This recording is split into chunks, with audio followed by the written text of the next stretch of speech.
네, 안녕하십니까 여러분들. 역사는 최태사. 아이고 요즘 이다 보니까 무릎 관절이 약간씩 안 좋아요. 아유, 나이를 먹었나봐. 여러분들, 아유 진짜 아프다. 여러분들, 그런 말이 있더라고요. 한 완성되지 않은 집이 있어요. 네, 집이 있는데 완성되지 않은 집은 똑같아요. 그런데 집을 짓는 과정에 완성되지 않은 집과 집을 짓다가 말아서 완성되지 않은 집이 있습니다. 똑같이 완성되지 않은 집인데요. 이 두 집은 완전히 다릅니다. 집을 짓고 있는 과정에 있는 그 순간은 그 집은요, 그냥 설레임이야. 좋잖아. 와, 이제 내가 그 결과를 보기 위해서 집을 만들고 있는 과정이니까. 그죠? 그런데 집을 짓다가만 집은요, 흉물입니다. 무슨 느낌인지 아시겠어요, 여러분들? 자, 여러분들 지금 이제 이 강의를 지금 도전하고 계십니다. 그죠? 지금 이 강의를 쭉 가면 완강까지 가시면 여러분들 진짜 뿌듯함을 느끼실 수 있을 거예요. 아, 지금은 설렐 수 있어. 근데 여기서 만약에 딱 그쳐버리면 굉장히 흉물스럽다는 이야기예요. 무슨 말인지 아십니까? 끝을 보시라는 거예요. 다시 한번 말씀드립니다, 여러분들. 집을 짓다가 만 것은 흉물이고요. 집을 짓는 그 과정은 설레임이라고 합니다. 여러분들 지금 이 집을 짓는 그런 과정이시고요. 끝까지 지금 완강을 향해 달려가는 겁니다. 저와 함께 말이죠. 갑시다.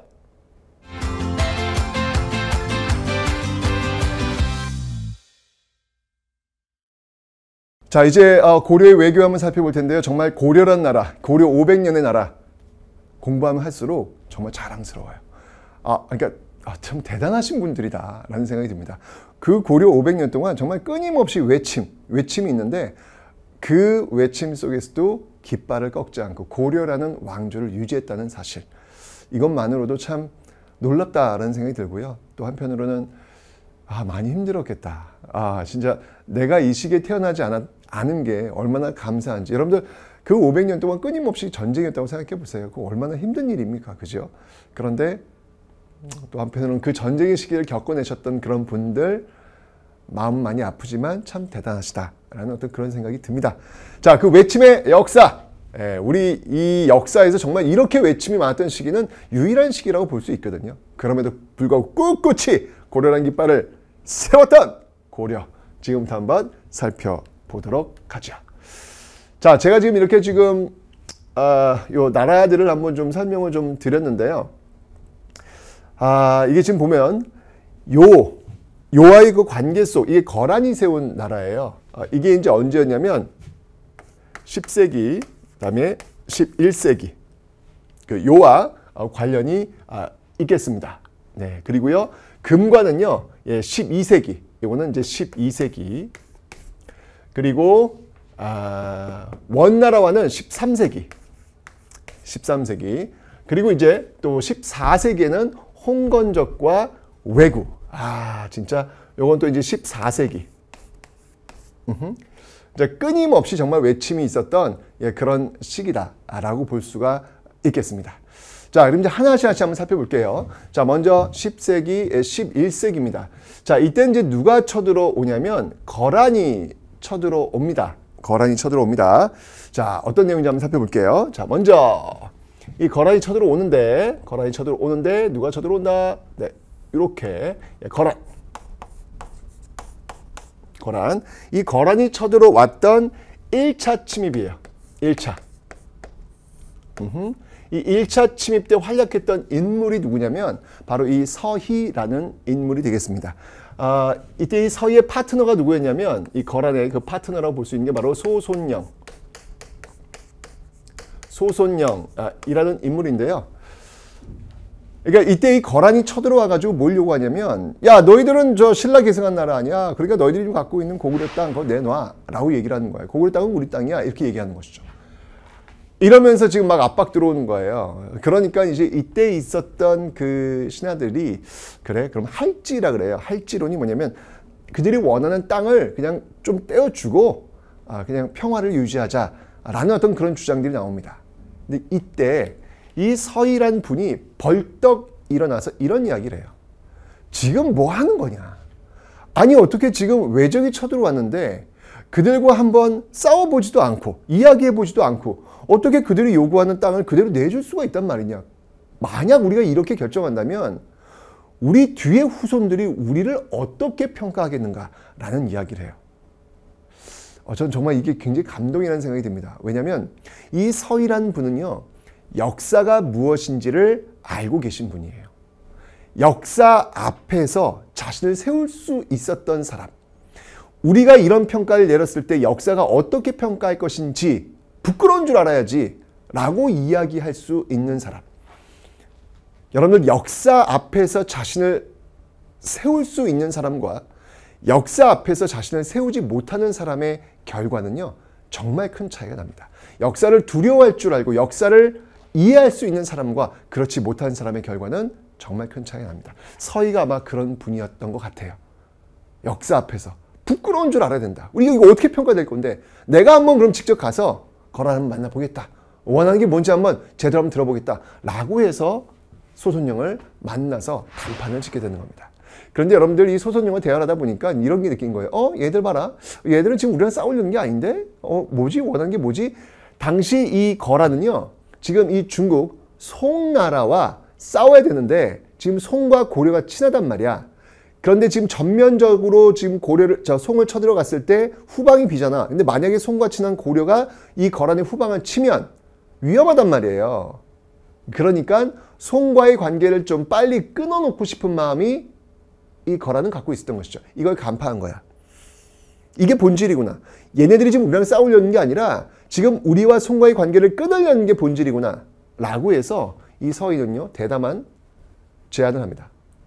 우리가 그럼 송과의 관계를 정리할 테니까 지금 너희들 거란 쪽으로 가는 길목에 이 강동 육주 이 지역이 여진족이 지금 있다 보니까 우리가 갈 수가 없다. 위험해서. 이 지역을 우리가 관리하겠다. 이 지역을 내놓으면 너희들 나라와 통계할 수 있겠다. 라는 이야기를 해요. 거란은 가만 들어보니까 지금 빨리 지금 고려와 송의 관계를 정리하는 게 지금 제일 1순위잖아. 근데 그런 제안을 한 거야. 오겠대. 거란이 와서 거란과 친하게 지내겠다는 거예요. 그래? 그래, 알았어. 그럼 가져가. 라고 해서 얻은 지역이 어디냐면 여기가 바로 강동 육주 지역이라는 거예요. 야, 정말 여러분들 전쟁하자고 왔던 사람들한테 싸우지도 않고 그들로부터 땅을 얻어낸 이건 정말 희대의 사건이야. 야, 정말 외교란 이런 거구나. 그냥 그러니까 세치어로 정말 이 세치어로 이 엄청난 땅을 확보한 서희. 진짜 여러분들 나중에 혹시 외교관 되시려는 분들은요, 이 서희의 외교를 정말 눈여겨보시기 바랍니다. 눈에 보이는 것들이 아니라 눈에 보이지 않는 무언가를 요구하는 게 무엇인지를 정확히 파악하는 것. 이게 외교의 핵심이거든요. 그럼 여러분들 거란은 그럼 손해일까? 그렇지 않아요. 거란은 정말 그 넓은 영토를 갖고 있는 거란이 강동 육주를 떼어주는 거 정말 일부거든요. 그 일부를 주고 송과 고려의 관계를 끊고 송을 마음껏 공략할 수 있는, 공격할 수 있는 여유를 확보했다는 거예요. 이건 어떻게 보면 강동 육주는 투자할 수 있는 거죠. 그죠? 결코 거란도 손해본 게 아닙니다. 그러니까 서로가 윈윈 하면서 만족하면서 타협점을 얻어낼 수 있는 그 지점을 확보하는 게 이게 외교의 아트거든요. 이걸 지금 서희가 해낸 겁니다. 대단하죠, 여러분들? 네, 좋습니다. 자, 이게 거란의 1차 침입 때 있었던 내용들이고요. 그런데 이제 이게 지금 여기에 그친 게 아니라 이게 고려가 약속을 잘 안 지켜요. 약속을 잘 안 지켜. 거란하고 친하게 지나기로 했으면 친하게 지내는데 별로 그런 걸 안 해요. 결국은 또 쳐들어오게 됩니다. 2차 침입이 있어요. 2차 침입. 2차 침입은 이제 양규라는 그 인물을 통해 가지고 좀 맡게 되는데, 그거는 그냥 패스하도록 하겠습니다. 이 3차 침입, 이제 계속해서 고려 약속을 안 지키니까 3차 때 또 쳐들어와요. 3차 침입 때. 자, 이 3차 침입 때 활약했던 인물이 누구냐면 바로 강감찬이다라는 인물이에요. 이 강감찬 같은 경우에는요, 이 3차 침입 때는 정말 맞서 싸웁니다. 맞서 싸웁니다. 우리 한번 고려에 한번 힘을 보여주는 것이죠. 그게 뭐냐면 바로 귀주대첩이다. 귀주대첩이다 라는 것이죠. 이 강감찬이 태어난 곳이 어디냐면 여러분들 예, 서울의 낙성대라는 곳입니다. 낙성대. 뭐냐면 별이 떨어진 곳이에요. 예, 별이 떨어졌고 그 별이 바로 강감찬이다. 뭐 이렇게 연결하는 것이죠. 그래서 낙성대와 이 강감찬은 이런 연결고리가 있습니다. 자, 어쨌건 이 요, 예, 거란이 세운 이 요, 이 요와의 어떤 그런 항쟁들이 이렇게 많이 있었지만 끝끝내 고려가 막아냈다. 이러면서 거란, 송, 그리고 고려 어떤 이 삼국의 균형을 잡아냈던 모습들이 바로 있었다. 참 대단하다. 외교력도 뛰어났고 그리고 군사력, 힘도 있었다라는 사실을 우리 고려의 거란 침입 과정 속에서 확인할 수가 있겠습니다. 멋있죠, 여러분들? 네. 자, 다음은 이제 12세기로 한번 가볼게요. 이 12세기는 또 누가 쳐들어오냐면 정말 끊임없이 쳐들어옵니다. 끊임없이. 예, 이때는요, 여러분들 여진이 또 쳐들어옵니다. 여진. 웃잖아 이거. 네. 여진이 쳐들어오는데 이때는요, 여진입니다.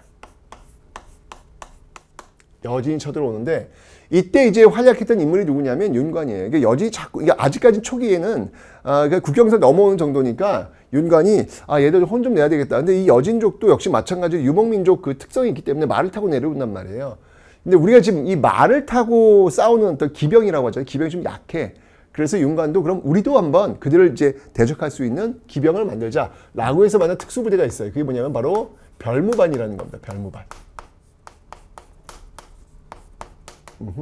자, 이 별무반에는요, 크게 세 종류로 나누어서 볼 수가 있을 것 같아요. 자, 먼저 신기군. 자, 여러분들 신기군입니다. 말 그대로 기병이에요. 기병. 그 다음이 신보군. 보자 들어갔다. 보자. 뭘까 이거는? 보병이에요. 보병. 그 다음이 항마군. 항마군은 항복시키는 거예요. 마귀를 항복시킨다. 뭔가 좀 종교적인 특징이 들죠? 예, 이건 바로 승병입니다. 승병. 스님들로 구성된 승병. 자, 이렇게 별무반을 구성해가지고 여진족을 아주 혼을 내줘요. 혼줄 내줍니다. 예, 그러면서 확보한 지역이 어디였냐면 바로 동북 구성이다.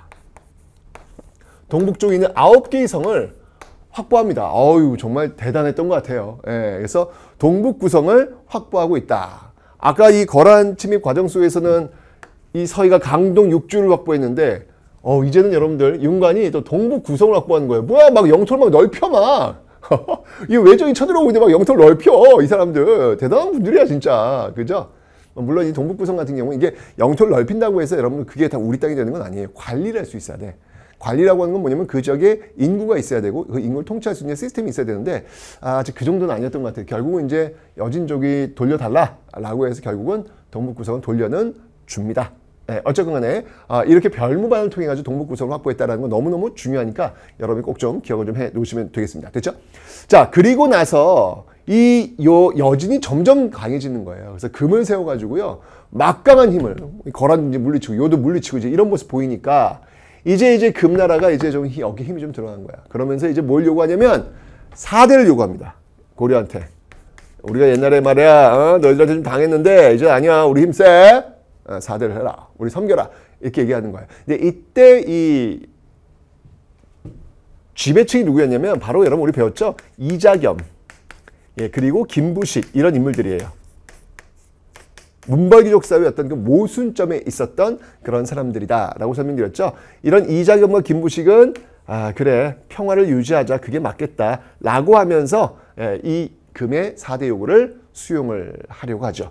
바로 이에 대한 반발이 무엇이다? 그게 바로 묘청의 서경천도운동이다. 묘청의 서경천도운동이다 라고 하는 거. 바로 이런 거. 그래서 뭐 금정벌 여기 이제 금 4대죠. 금정벌 나오는 배경이 바로 이런 데서 나오게 된다라는 것을 여러분들 기억해 놓으시면 되겠습니다. 됐죠? 자, 그래서 10세기, 11세기 거란 물리쳤고요. 그리고 12세기 뭐 물리친 적도 있었고 또 4대를 수용한 적도 있었고 그다음 반발도 있었고 이 모습 살펴봤습니다. 정말 큰 그런 저항이었는데 근데 문제는 뭐냐면 요 금보다 더 센 왜 그런 카피 있잖아요. 더 센 놈이 다가온다. 뭐 이런 표현 있잖아요. 그런 것처럼 더 센 나라가 이제 고려를 또 기다리고 있습니다. 과연 더 센 나라는 어떤 나라일까요?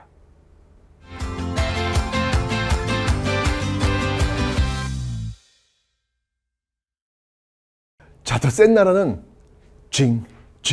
징기스칸. 옛날 제 어렸을 때 이 노래 굉장히 유행을 했었거든요. 저도 참 좋아했던 그런 노래인데 지금 생각해보면 아무 생각 없이 불렀구나 라는 생각이 들더라고요. 왜냐하면 여러분들 그 징기스칸의 어떤 몽골, 그 몽골이 또 우리에게 주었던 피해는 어마어마합니다. 어마어마합니다. 그 어마어마하게 피해를 주었던 그 몽골의 어떤 그 출발점이라 할 수 있는 징기스칸 노래를 제가 아무 생각 없이 불렀다라고 하는 것도 좀 역사의식이 없었구나 라는 그런 생각이 드네요, 여러분들. 이 몽골이 쳐들어왔을 때, 몽골이 얼마 알잖아요. 원나라. 이 몽골이 그 정복했던 어떤 그 나라들은요, 세계에서 가장 넓은 지역을 정복을 하게 됩니다. 그죠? 세계에서 가장 큰 제국, 원제국. 이걸 형성할 정도로 어마어마하게 큰 그런 나라였잖아요. 그죠? 이 몽골이 이제 쳐들어오는 거예요. 이 몽골이 쳐들어옵니다. 13세기는 바로 이 몽골이 쳐들어오는 그런 시기. 자, 이 몽골이 쳐들어왔을 때 어떻게 우리가 저항을 했을까? 몽골이 쳐들어왔을 때는 여러분들, 이때 진짜 피해가 많았어요. 우선, 사실은 그 앞에 있었던 여러분들 요 나라 있죠. 이 거란족 침입 과정 속에서, 앞에 좀 볼게요. 이 거란족 침입 과정 속에서, 이 부처님의 힘을 빌려가지고 이들을 좀 물리치겠다라고 해서 만들었던 경전이 하나 있어요. 그게 뭐냐면 바로 초조대장경이다라는 겁니다. 초조대장경이라는 게 있었어요. 이때 이제 만든단 말이에요. 이거 만들어서 부처님 힘을 빌려가지고. 그리고 이제 이 거란족을 이제 물리치고 나서 이제 만들었던 게 이제 뭐였냐면 바로 요거 보이시죠? 천리장성. 천리장성을 축조합니다. 북방민족들 여진 거란을 막기 위해서 세운 게 천리장성. 그 다음에 이제 개성 주위에는 또 나성. 개경 주위에는 또 이 나성을 또 축조하는 그런 모습들도 지금 보이고 있죠. 자, 이런 식으로 이제 지금 거란 침입을 지금 막아내고 있는데 이 초조대장경. 이게 이제 언제 불타냐면 바로 몽골의 침입 과정에서 이 몽골의 침입 과정 속에서 저 초조대장경이 불타게 됩니다. 초조대장경이 불타게 됩니다. 이게 몽골은 오면 여러분들 그냥 다 불태워요, 그냥. 진짜 이게 다 이게 세계 문화유산들인데 지금 아무 생각이 없어. 이러면 안 되지. 그지? 정복한 건 정복하더라도 이런 문화유산을 하면 안 되는데. 자, 그리고 여러분들 선덕 여왕 때 세웠던 왜 황룡사 9층 목탑 있잖아요. 황룡사 9층 목탑도 불태워요. 이런. 황룡사 9층 목탑도 불태워요. 진짜. 나만 하는 게 없습니다. 이 몽골이 한번 쓸고 지나가면 나만 하는 게 없다라고 이야기할 정도인데 진짜 그런 모습들이 지금 나타나고 있다라는 것이죠. 황룡사 9층 목탑이 불타버립니다. 자, 이렇게 되니까 이 몽골에 맞서 싸우자! 이 당시에 여러분 최씨 무신여권이에요. 최후 아시죠, 여러분들? 정방, 인사권을 장악하고 있는 최충원의 아들 최후. 배우셨잖아요, 여러분들. 이 최후가 어떻게 하냐면 강화도를 천도합니다. 결상전! 외치면서 우리 끝까지 싸우고 있다. 왜 강화도일까? 이 몽골은 여러분들 말을 타고 이동하는 사람들이기 때문에 배를 타고 이동하는 건 꽤 어색해해요. 낯설어해요. 근데 강화도가 어떤 곳이냐면 굉장히 육지와 멀리 떨어져 있지 않는 섬임에도 불구하고 그 사이를 건너는 게 쉽지 않아요. 여러분 지금도 마찬가지로 강화도 한번 가보시면 그 강화도 요렇게 앞에 이 물살을 한번 보세요. 진짜 빨라요. 제가 봐도 무서울 정도로 물살이 엄청 빠릅니다. 막 소용돌이 치고 회오리 친다는 느낌이 들 정도로 굉장히 빨라요. 그걸 보니까 이게 참 몽골인들이 여기 그렇게 멀지 않지만 여기를 건너기가 쉽지가 않았겠구나 라는 생각이 들더라고요. 그래서 최후가 아마 그런 걸 노린 것 같아요. 그래서 강화도로 천도에서 결사항전을 지금 하고 있습니다. 그리고 역시 마찬가지로 부처님의 힘을 빌려가지고 한번 막아봐야겠다라고 해서 다시 초조대장이 불탔잖아. 그래서 만든 게 뭐였냐면 바로 팔만대장경이에요. 팔만대장경을 이때 또 만들고 있습니다. 그래서 이 팔만대장경을 다른 말로 뭐라고 하냐면 초조대장경 다시 만들었다. 예, 다시 만들었다라고 해가지고 다시 제조 대장경. 초는 처음 만든 것이고 이 팔만대장경은 다시 만들었다라고 해서 제조 대장경, 예, 이런 표현을 쓰기도 합니다. 자, 어쨌건 이렇게 몽골의 어떤 침입 과정 속에서 활약했던 그런 인물들이 있어요. 대표적인 인물이 누구냐면 바로 김윤후와 배중손이라는 인물. 김윤휴가 아니라 후야. 김윤후. 발음이 참 어렵죠, 여러분들. 예쁜들은 이게 발음을 어렵게 지으신 분들이 계세요. 김윤후가 되겠습니다. 근데 이 김윤후는 정말 동해번쩍 서해번쩍 하셨던 그런 분이에요. 이 김윤후가 활약했던 곳이 어디였냐면 처인성. 이 처인성 전투에서 당시 몽골 장수였던 살리타, 이 살리타를, 예, 처단하는, 예, 그런 모습들 대단하죠. 그리고 이 처인성은 지금이 어디냐면 저쪽 그 경기도 용인 근처에, 용인 근처. 그런데 갑자기 이분이 또 어디서 나타나셨냐면 충주에서 등장합니다. 충주에서 이 노비들과 함께 끝까지 싸우는 어떤 그런 모습들 보여요. 노비의 어떤 그 노비 문서를 다 붙여오고요. 자, 이제 나라를 위해서 싸우면 너희들이 노비 아니야. 신분 해방시켜줄게. 노비 해방시켜줄게. 과감한 결단을 내리면서 그들과 함께 맞서 싸우는 모습들. 아니, 이게 처인성 전투에서 활약하셨던 분이 충주에 등장하니까 아니, 형이 왜 거기서 나와? 라는 그런 생각이 들 정도로 정말 동해번쩍 서해번쩍 하셨던 바로 김윤후. 승려의 어떤 모습, 또 어떤 그 관리자의 모습들이 아주 굉장히 변신하시면서, 예, 활약했던 어떤 그런 모습들 보이고 있습니다. 굉장히 몽골이 힘들어하는 어떤 그런 모습도 보이고 있죠. 그 과정 속에서 결국은 몇십 년 동안 이렇게 항전하다가 결국은 항복을 해요. 물론 이렇게 싸웠기 때문에 고려의 깃발을 내리지 않는 조건입니다. 고려의 풍속을 지키는 어떤 조건으로 항복을 합니다. 여러분, 사실은 이게요, 이런 사례가 없어요. 예, 이런 사례가 없습니다. 왜냐면 몽골이 한번 말 밟고 지나가면 그냥 초토화라고 보시면 돼요. 나만 하는 게 없거든요. 그런데 와우, 이런 모습을 보였다. 이건 대단하다라는 것이죠. 그죠? 그리고 제가 얘기했잖아요. 그 이후에 부마국, 원나라의 사위 국가가 된다. 이것도 원제국이라는 그 시스템 관점에서 볼 때는 어마어마한 지위를 이 작은 나라 고려가 유지하고 있는 것이다. 라는 거 잊지 마시라고 제가 설명드렸습니다. 근데 어떤 그 항복하는 과정 속에서 무슨 소리냐, 우린 끝까지 싸워야 된다 라고 해가지고 이 배중손이 이끌고 있는 배중손과 함께, 그리고 삼별초,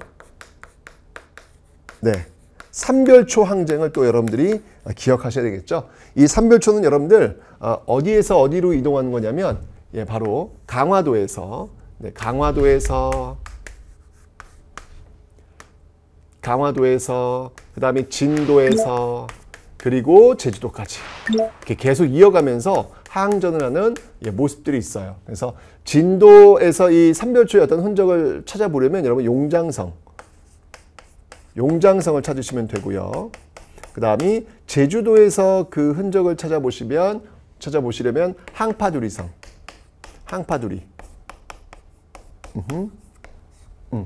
여기를 이제 찾아가시면 될 겁니다. 그죠? 바로 이러한 어떤 삼별초의 끝까지 싸우는 어떤 그런 모습들이 지금 나타나고 있더라라고 하는 것을 여러분 기억하시면 되겠습니다. 됐죠? 아이고, 이렇게 해서 정말 이 세계 대제국 원과의 어떤 그 저항을 일단 마무리는 했습니다. 중요한 건 그 엄청난 폭풍과도 같은, 태풍과도 같은 이 밀어붙이는 과정 속에서도 결국은 버텨냈다는 것. 하지만 그 과정 속에서 지배층들 강화도로 가 있잖아요. 그죠? 그래서 그냥 이 육지에 버려져 있었던 이 백성들은 정말로 고통 많이 당했다라고 하는 것도 좀 기억해 주시면 되겠습니다. 됐죠? 근데 여기가 끝이 아니야.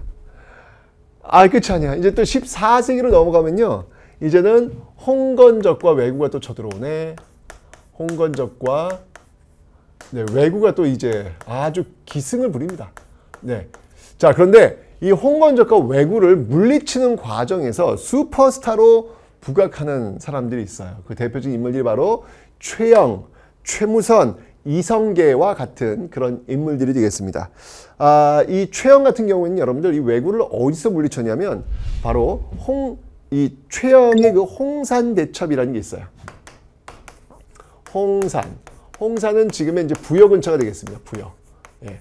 여기서 이 왜구를 격퇴하면서 정말 구국의 영웅으로 떠오르게 된 어떤 그런 모습들 있고요. 그 다음에 이제 이 홍건적과 왜구가 쳐들어왔을 때 이게 얼마나 위험했냐면, 이때 이제 왕이 누구였냐면 공민왕이었거든요. 이 공민왕이 이 공민왕이 안동으로, 안동으로 피신하는 어떤 그런 모습들까지 보이게 됩니다. 이거를 위치를 홍건적 침입 과정이니까 홍건적 라인으로 제가 올릴게요. 그게 맞겠습니다. 항상 제가 얘기했죠, 여러분들. 요 라인 하나, 칸 하나 이게 다 제가 계산을 해가지고 지금 하는 거라고 그냥 쓰는 거 아닙니다. 그래서 홍건족의 어떤 침입 과정 속에서 이 공민왕이 안동 지역으로 피신하는 어떤 그런 모습들까지 나타나고 있더라라는 거. 진짜 급박한 어떤 상황이었구나라는 걸 알 수 있겠죠. 또 외구의 어떤 그 침탈도 장난 아니었고요. 그래서 그런 것들을 지금 물리친 게 바로 이 최영과 최무성과 이성계인데, 이 최무성 같은 경우는 여러분들 뭘 설치하냐면요. 바로 화통도감이라는 걸 설치합니다. 화통도감. 화통하다! 화통! 네. 도감은 여러분 임시기구라고 했고요. 화통은 뭐냐면 화포, 화약 이런 것들을 담당하는 곳이에요. 네. 화포, 화약. 그래서 이런 화포를 앞세워가지고 이 왜구를 또 격퇴시킨 싸움이 있으니 그 싸움이 어떤 싸움이냐면 바로 진포대첩이라는 거예요. 진포대첩. 진포. 진포라고 하면 여러분 요거는 군산 쪽이에요. 군산 쪽. 진포대첩이 있더라. 여기서 큰 승리를 거두게 됩니다. 근데 요 진포대첩의 과정 속에서 이게 그 군산 쪽이잖아요. 여기서 이제 왜구를 격퇴를 시키는데 이 왜구가 어디로 내륙으로 들어가요. 내륙으로 이제 뿔뿔이 이제 쫓겨가는 거야. 그 쫓겨간 그들을 추격해서 아주 정말 박살을 내는 사람이 있어요. 그 사람이 바로 이성계라는 인물입니다. 이성계. 이 이성계가 승리를 거두었던 전투는 바로 황산대첩이 있습니다. 황산대첩. 황산은 이제 지리산 쪽이에요. 지리산 쪽. 큰 승리를 거두게 되죠. 그러니까 이 진포대첩과 황산대첩이 연결이 되는 거예요. 이게 이렇게 쭉 연결이 되는 거예요. 이게 연결고리가 있더라라고 하는, 여기서 쫓긴 사람들을 추격해서 왜구를 격퇴시켰던 전투가 바로 황산대첩이다라는 것을 보시면 되겠습니다. 이게 다 이제 우왕 때 있었던 그런 내용들입니다. 자, 이렇게 해서 여러분들 지금 이제 최영이나 이성이나 이런 사람들은 슈퍼스타가 되는 거야. 슈퍼스타가. 신흥 무인 세력들이라고 이제 이름 지어지는데, 정말 이 고려말 나라를 구했던 어떤 구국의 영웅들로 자리를 잡게 되는 것이죠. 그런데 이제 이 이성계가 쿠데타를 일으킵니다. 이 최영이 이성계 보고 요동정벌을 명하게 됩니다. 최영이 이성계에게 요동정벌을 수행하라. 네, 여기서 요동정벌 명을 내리죠. 요동정벌 명을 내립니다. 그런데 어떻게 한다? 네, 이성계가 위화도에서 회군을 해서 결국 최영을 죽여요. 최영과 우왕을 죽입니다. 이게 바로 위화도회군이다.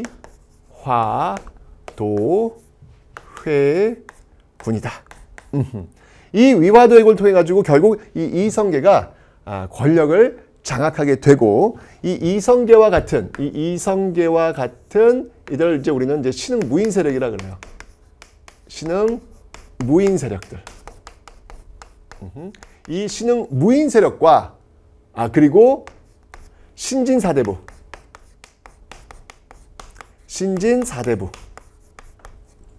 이들이 손을 잡아가지고 세운 나라. 그 나라가 어떤 나라다? 그 나라가 바로 조선이라는 나라를 건국하게 되더라라는 거. 이런 것들을 한번 좀 여러분들 이 흐름 속에서 좀 기억을 좀 해놓으시면 어떨까라는 생각이 듭니다.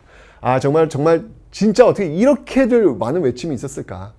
그런 과정 속에도 어떻게 이렇게 또 지켜낼 수 있었을까라는 어떤 그런 생각이 드는 장면들이었습니다. 자, 오늘 여러분들 이 고려의 그 항쟁, 고려의 그 외교 모습을 살펴봤습니다. 여러분, 고려의 외교는요, 정말 아트 외교다라고 볼 수 있습니다. 정말 우리가 지금 이 주변 열강들에 의해서 참 힘든 어떤 그런 외교를 지금 힘겹게 하고 있잖아요. 우린 지정학적으로 늘 그래 왔어요. 그리고 앞으로도 그럴 거예요. 그렇기 때문에 이 고려의 외교를 우리가 더 눈여겨볼 필요가 있지 않을까라는 생각이 듭니다. 여러분들 미래를 알고 싶으면 과거를 정확히 알라라는 이야기를 하고 있죠. 바로 이 고려의 외교를 통해서 한번 우리의 현재와 우리의 미래를 한번 진단해 볼 수 있는 그런 시간을 가져보시기 바랍니다.